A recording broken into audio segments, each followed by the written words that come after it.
ओम शांति। आज बाबा के 21 जून के महावाक्य हैं। बाबा ने कहा, मीठे बच्चे, तुम ज्ञान सागर बाप के पास आते हो, सम्मुख मिलन मनाने, बादल भरने। तुम यहाँ कोई तीर्थ करने व पहाड़ी की हवा खाने नहीं आते हो। प्रश्न है, गृहस्थ व्यवहार में रहते हुए किस विधि से चलते रहो तो एवर हेल्दी बन जाएंगे। उत्तर है, एवर हेल्दी बनने के लिए सदैव बाबा बाबा करते रहो। तुम ही से खाऊं, तुम ही संग घूमूं, सब कुछ बुद्धि से बाप हवाले कर दो।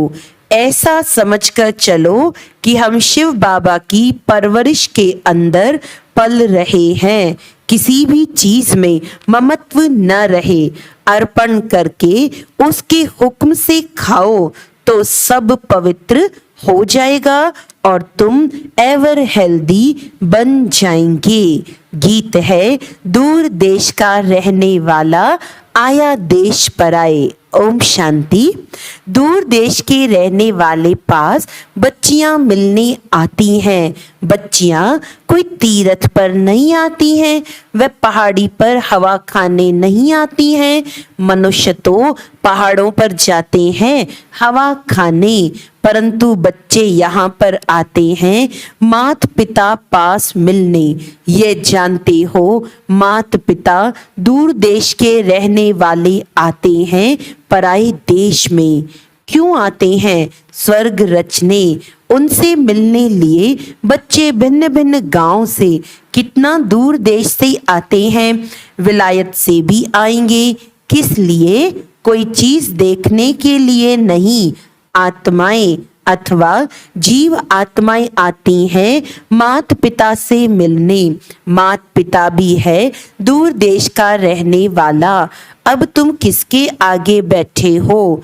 मात पिता के सामने बैठे हैं, जिससे स्वर्ग के सुख मिलने हैं, परंतु उनकी मत पर चलने से। इसीलिए श्रीमत का इतना गायन है। भगवानुवाच्य श्रीमत गाई हुई है। ब्रह्मा विष्णु शंकर की श्रीमत का गायन नहीं है। सबसे श्रेष्ठ मात पिता है जिसका गायन करते हैं।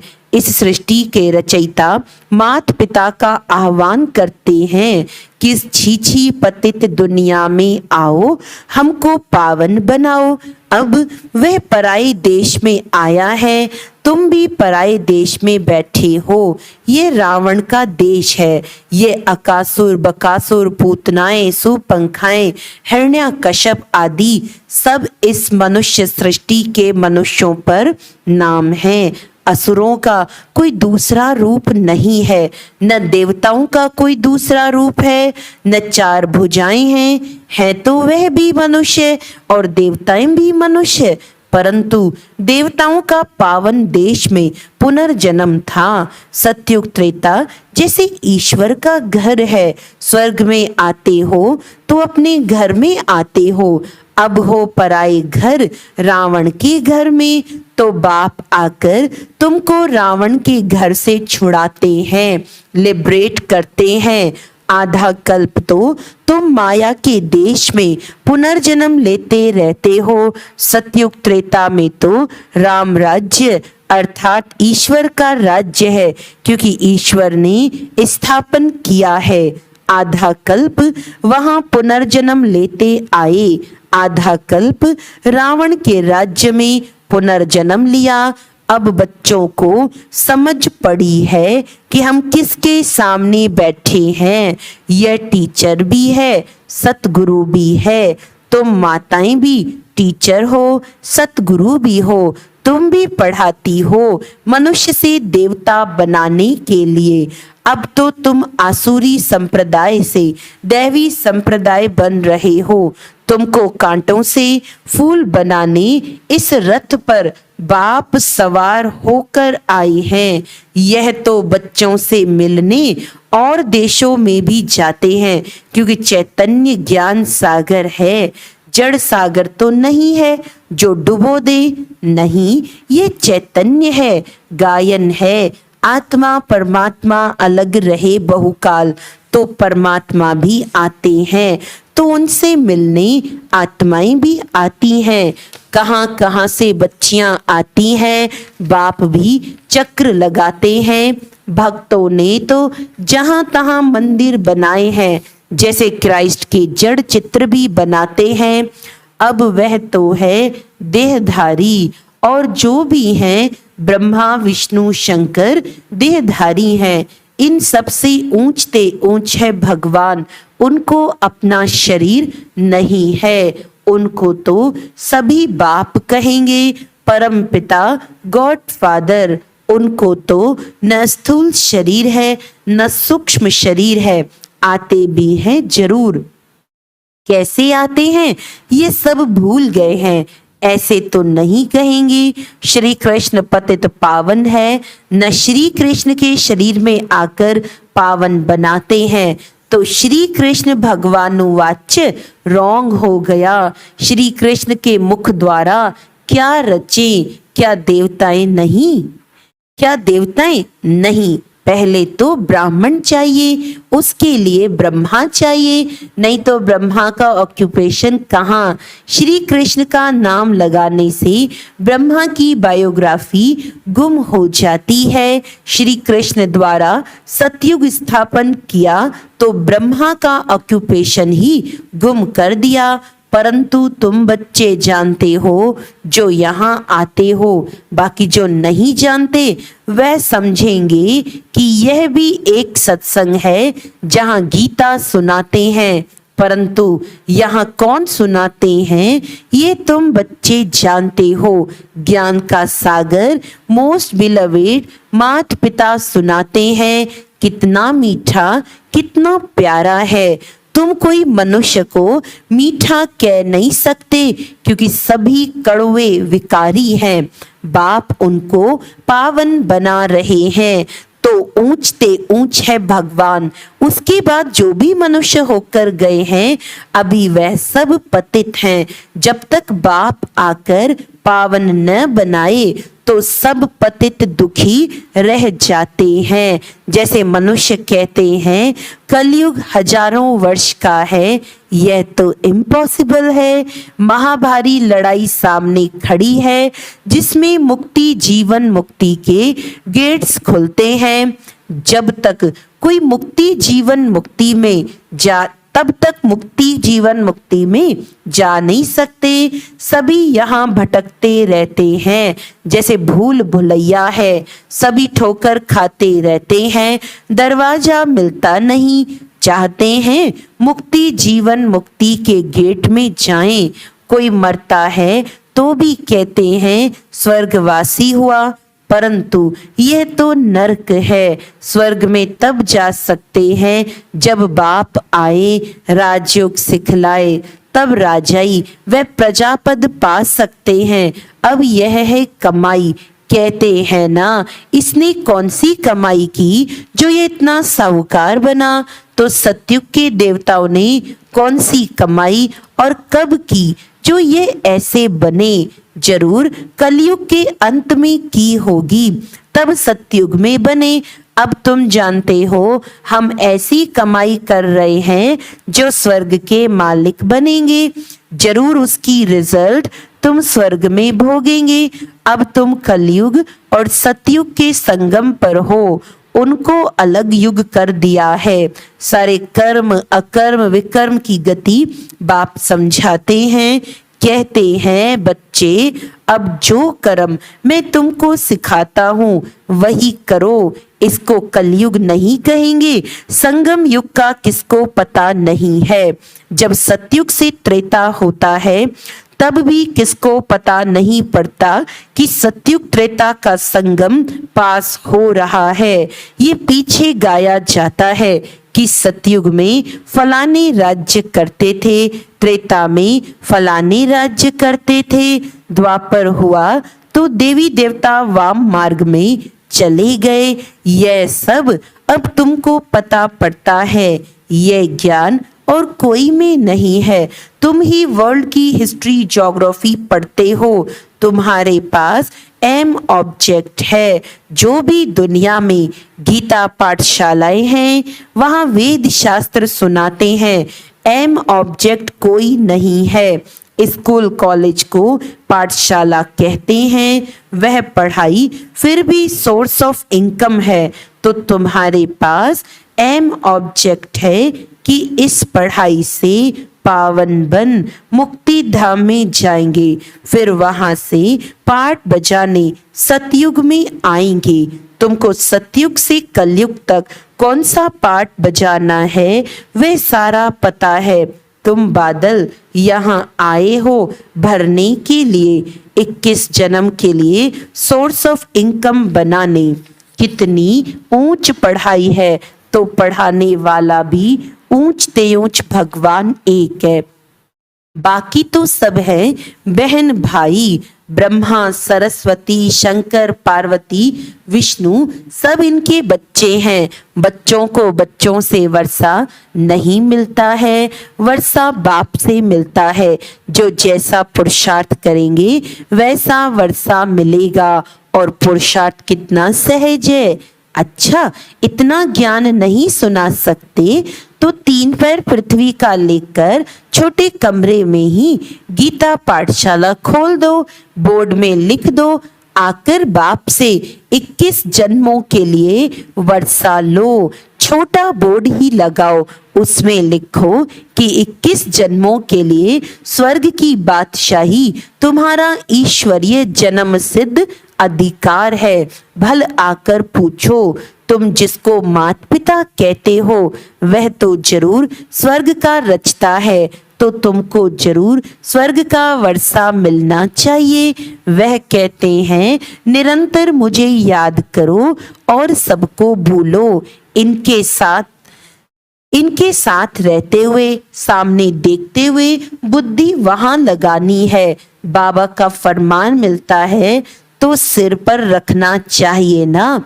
बाप ऑर्डिनेंस निकालते हैं, बच्चे अब विष का धंधा बंद करो, और कोई से बात नहीं करते, बच्चों को ही समझाते हैं। बाहर वाला तो यहाँ सभा में कोई बैठ नहीं सकता जब तक 7 रोज आकर न समझें।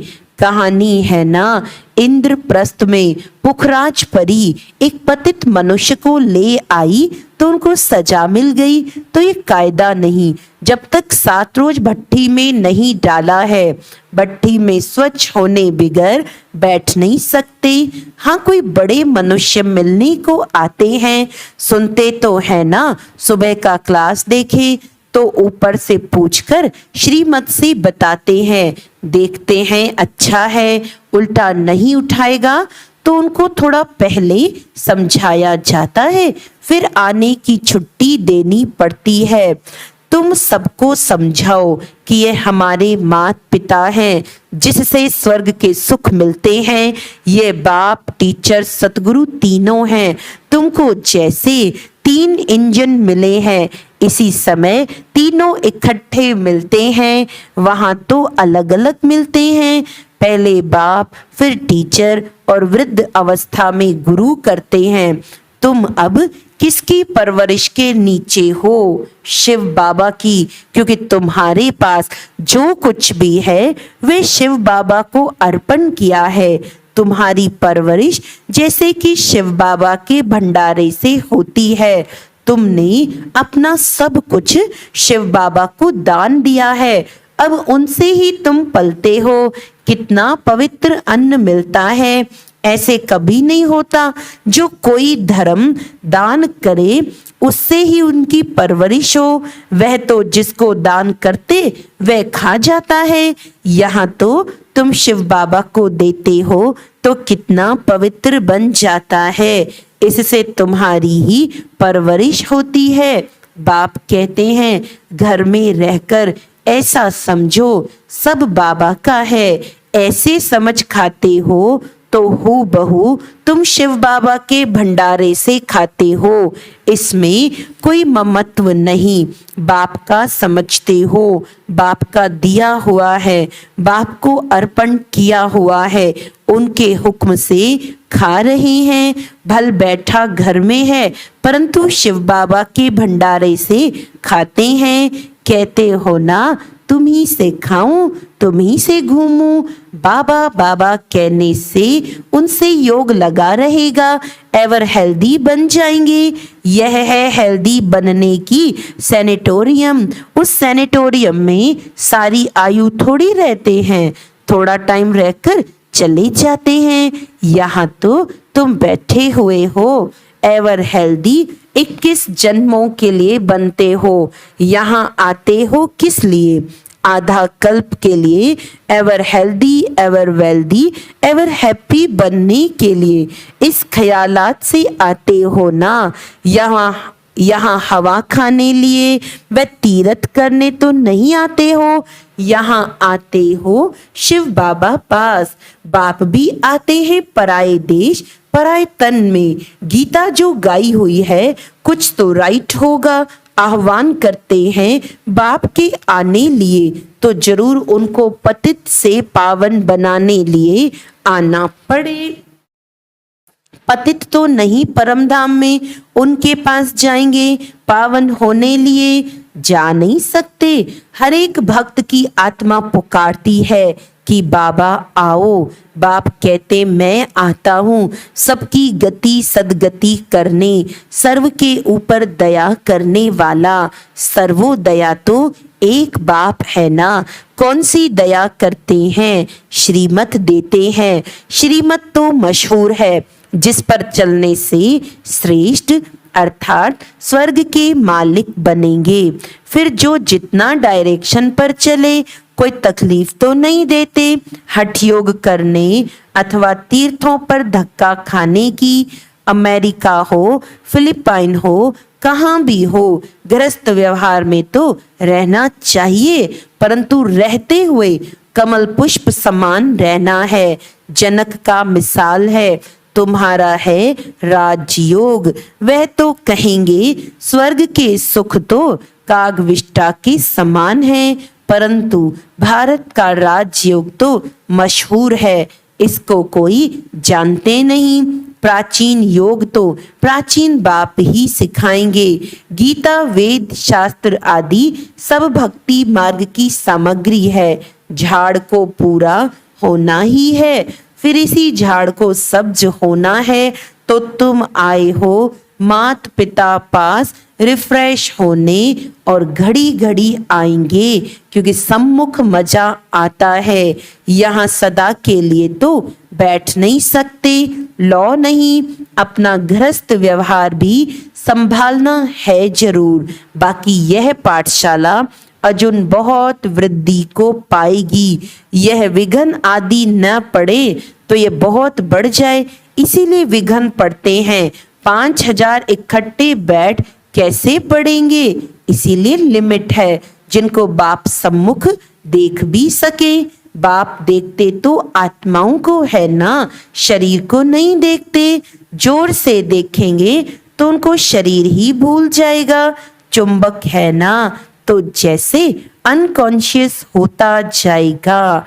अच्छा, मीठे मीठे सिकिलदे बच्चों प्रति माता पिता बाप दादा का याद प्यार और गुड मॉर्निंग। रूहानी बाप की रूहानी बच्चों को नमस्ते। हम रूहानी बच्चों की रूहानी बाप दादा को याद प्यार गुड मॉर्निंग। नमस्ते नमस्ते नमस्ते जी। धारणा के लिए मुख्य सार है, ऊंची मंजिल पर जाने के लिए बाप टीचर गुरु के रूप में हमें 3 इंजन मिले हैं। सदा इसी स्मृति से आगे बढ़ना है। बुद्धि से सब कुछ बाप हवाले कर उनकी परवरिश के नीचे पलना है। बहुत मीठा पावन बनना है। पतित पने का कड़वापन निकाल देना है। वरदान है, अनुभवों की संपन्नता द्वारा सदा उमंग उल्लास में रहने वाले मास्टर ऑलमाइटी अथॉरिटी भव। अनुभव बड़े से बड़ी अथॉरिटी है। हर गुण, हर शक्ति, हर ज्ञान के पॉइंट के अनुभवों में संपन्न बनो, तो चेहरे पर सदा उमंग उल्लास की चमक दिखाई देगी। अब सुनने सुनाने के साथ साथ अनुभवी मूर्त बनने का विशेष पाठ बजाओ। अनुभव की अथॉरिटी वाले स्वयं को सदा भरपूर आत्मा अनुभव करेंगे। जैसे बीज भरपूर होता है, ऐसे ज्ञान गुण शक्तियां सब में भरपूर होने के कारण मास्टर ऑलमाइटी अथॉरिटी बन जाते हैं। स्लोगन है, अमृत वेला विशेष प्रभु पालना की वेला है, इसका महत्व जान पूरा लाभ लो। अच्छा, आज का अव्यक्त इशारा है, स्वमानधारी आत्मा स्वतः ही सम्मान देने वाला सबके दिल में माननीय बन जाता है। जैसे ब्रह्मा बाप को देखा आदि देव होते हुए, ड्रामा की फर्स्ट आत्मा होते हुए सदा बच्चों को सम्मान दिया। अपने से भी ज्यादा बच्चों का मान आत्माओं द्वारा दिलाया।